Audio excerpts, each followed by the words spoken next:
Hello, I was just interrupted by my telephone, so I'm starting over. Luckily I was only 7 seconds in, so there it goes. I'm back. I'm going to be reading some Yevtushenko for you.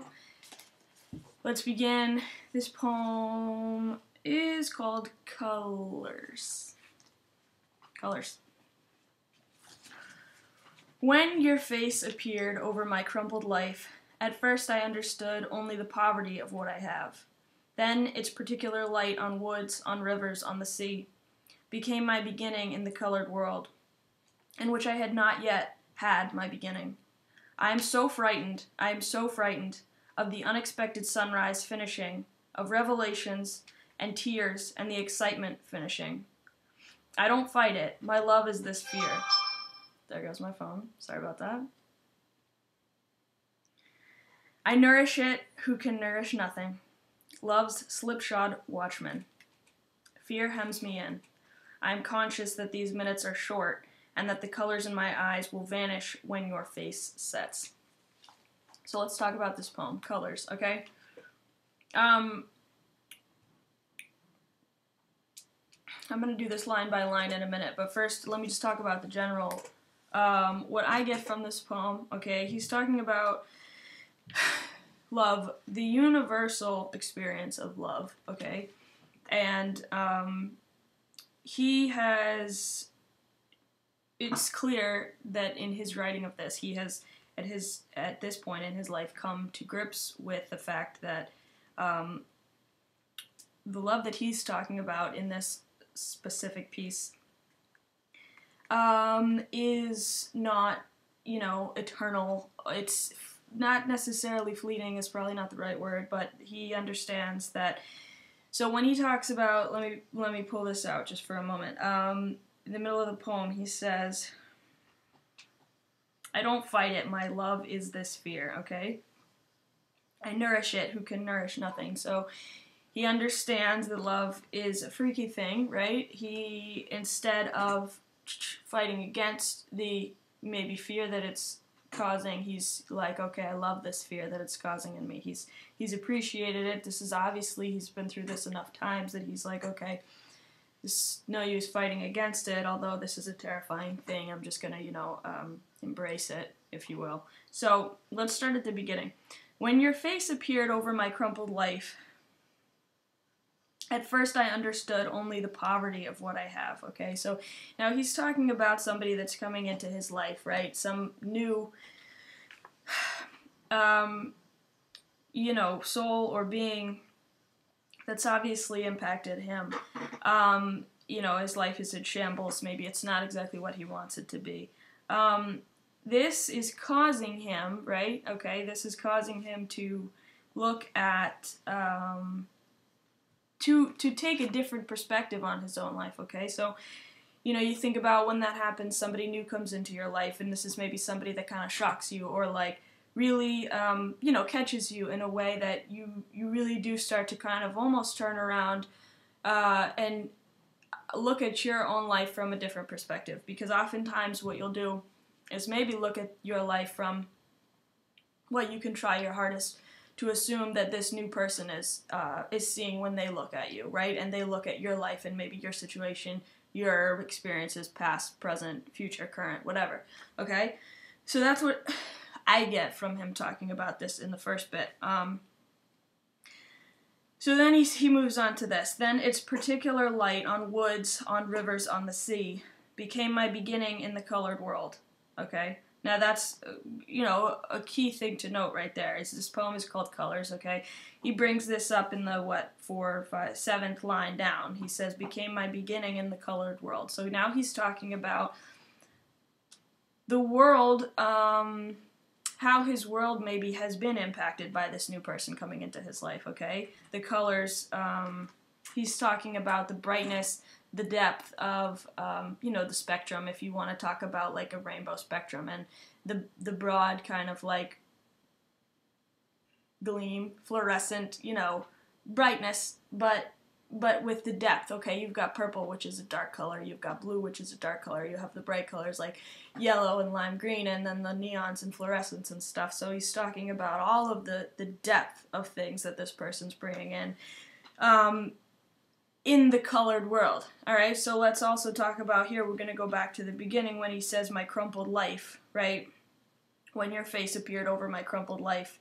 So now he's talking about the beginning in the colored world, and the fact that he uses the word the colored world, okay? He doesn't say my colored world, kind of lets us in on a sense that maybe this is a new experience for him, okay? Maybe he's been however many years of like love and different things going on, and you know, goods and bads and ups and downs, maybe living in a more gray world, okay, of blacks and whites and different shades of gray, and then suddenly here's this new person bringing color, and so he's saying this is you know, the start, this is the beginning of my entrance into the world of color, and this is the first time that I'm maybe entering it, or maybe the first time that I'm aware of that, or you know.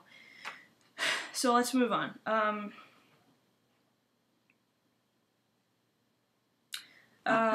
In which I had not yet had my beginning. Okay, so that right there, I forgot about that part. Okay, so we're talking about, that pretty much just emphasizes what I just said. In which I had not yet had my beginning. He has not yet been a part of this. He has not yet walked into, or, you know, walked through the doorway of the colored world. This is a new experience for him, okay?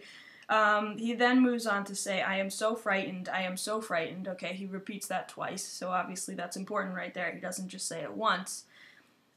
He's not saying I am so frightened and then moving on, right? He's letting us know he really is by repeating himself, okay? I want to make sure you understand, right? I'm frightened. I'm not just saying it for, you know, attention grabbing sake. I'm not just saying it as a, like, you know, I really mean it, okay? Next line. Of the unexpected sunrise finishing. This is important here, okay, because this is the third kind of instance where we're coming back to colors, okay? What's the title of the poem? Colors. He talks about a sunrise. What's a sunrise, right? We all think of automatically color, lots of color, or maybe not a lot, but it's at least different levels, varying degrees of color, okay? You've got a couple different colors, maybe all put together like a painting, okay? So when he says, I'm frightened of the unexpected sunrise finishing, so he's talking about, okay, the sunrise is like the wall, or one kind of visual in this new colored world that he's entering into, okay? And he's afraid of the sunrise ending. So what he's afraid of is, okay, this is a beautiful new colorful world, and I'm fearful of its end, maybe because it's so beautiful, and this unexpected, right? He uses the word unexpected. So this is new to me, he's saying. And it's, you know, I don't know what I'm going to get. I don't know what's going to happen because this is new. This is a new, and so, and he doesn't want it to end because obviously it's beautiful and it's novel to him, right? So he says, of revelations and tears and the excitement finishing, and end of the sentence there, okay? So he's now just continuing on this kind of same thought pattern. You know, I'm afraid of losing the beauty of the sunrise, so he's basically saying I don't want the colors to go away and go back to my, you know, dark world, or the grays, the blacks and whites, you know, the gray spectrum that I was living in before. Of revelations, okay, so obviously if he's saying revelations, my take on that is that he's saying this new person has made him realize lots of things, or is bringing light into his life and allowing him to maybe see things that perhaps were in the dark before, okay? So revealing, right? That's a revelation. This person is shedding light on things, allowing him to see things that were not previously revealed to him in the past, okay? So he doesn't want these revelations, now that he's caught a glimpse of them, he doesn't want them to, you know, suddenly go back in the dark like the way it used to be, okay? And tears and the excitement finishing, okay? So you've got tears. Tears can be tears of joy.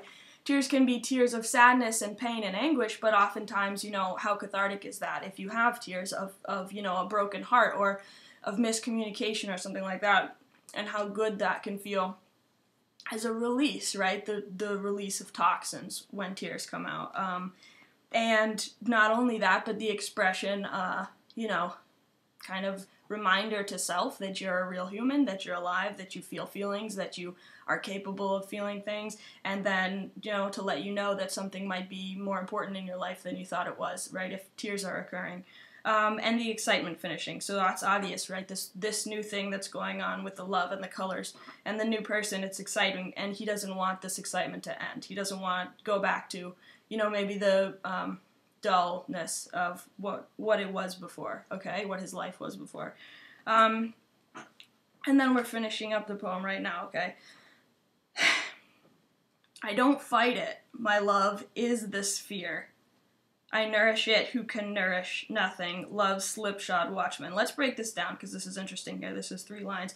I don't fight it. My love is this fear. So he starts off, okay, the first kind of 2/3, he's saying, you know, my life was crumpled when you came in. You've made it colorful. You've shown light on things. There's a lot of good stuff going on. I'm fearful that, you know, when you walk away, that you're going to take the light with you and things are going to go, you know. So, but what he's saying, he's not crying out and saying, you know, don't go. He's just saying, I'm going to appreciate, you know, what you're doing while you're here. I'm not going to fight against it, though it might be scary to have this new light shown on things that maybe I couldn't see before. I'm not going to run from it. I'm not going to fear it. My love is this fear. Okay, so what I'm, you know, getting from that is, so he is taking the fact that this whole new situation for him is, you know, horribly scary and frightening, but he's also saying, well, this is love, okay? And yes, this is all tied in together. I'm just going to throw it out there and say these are not 2 separate things. It's everything, you know, that's enough of that, okay? So I nourish it who can nourish nothing.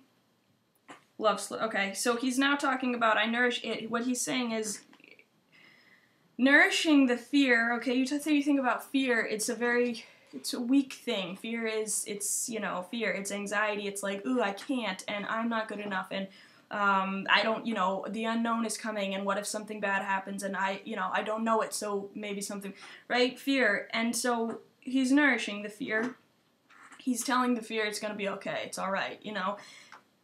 Who can nourish nothing? Fear can't. Fear is not fear doesn't nourish on its own. Fear takes away, okay? Fear is not, doesn't have the capabilities to nourish. So he's nourishing the fear, is what he's doing, is instead of running away from this feeling of fear, he's nourishing it, okay?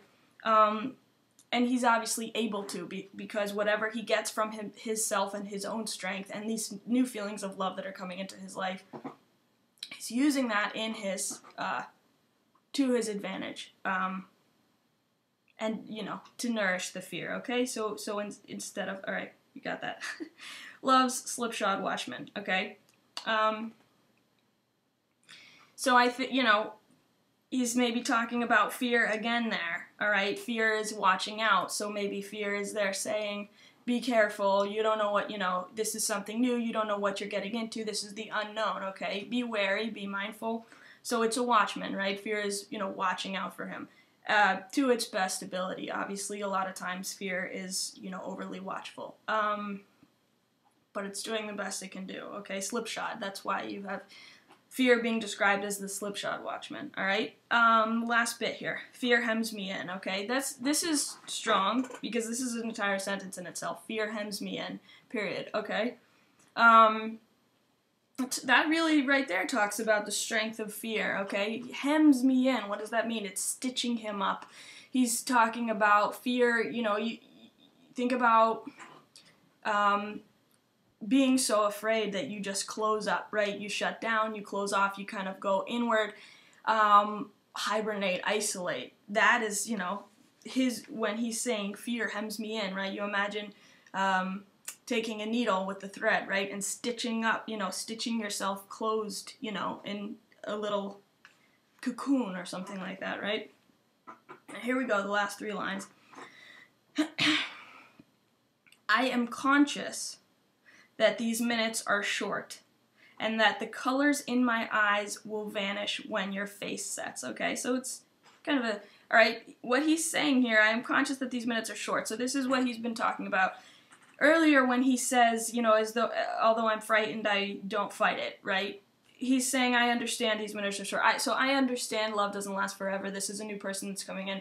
Maybe they're not going to be here forever, but I'm going to appreciate it while it's here. I'm going to get everything that I can from the situation, understand that it's happening for a reason. I am conscious that these minutes are short. I am conscious that this time that I have, it's not going to be forever, you know, could end just like that. And that the colors in my eyes will vanish when your face sets. So ultimately, he's ending the poem kind of with the importance of this new love, and maybe this, if he's talking about one person in particular, he's saying, he's letting them know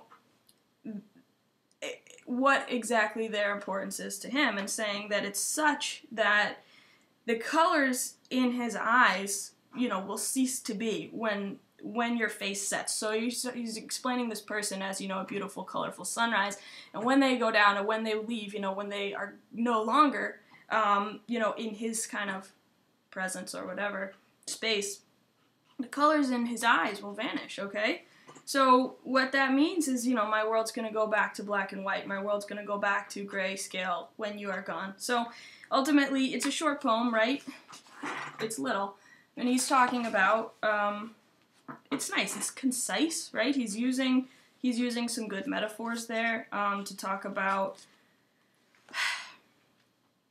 the parallels of love, a person that he's interested in, person that he feels love towards, and how they represent color in his life. So that's that. I'm going to leave you with that. See you next time.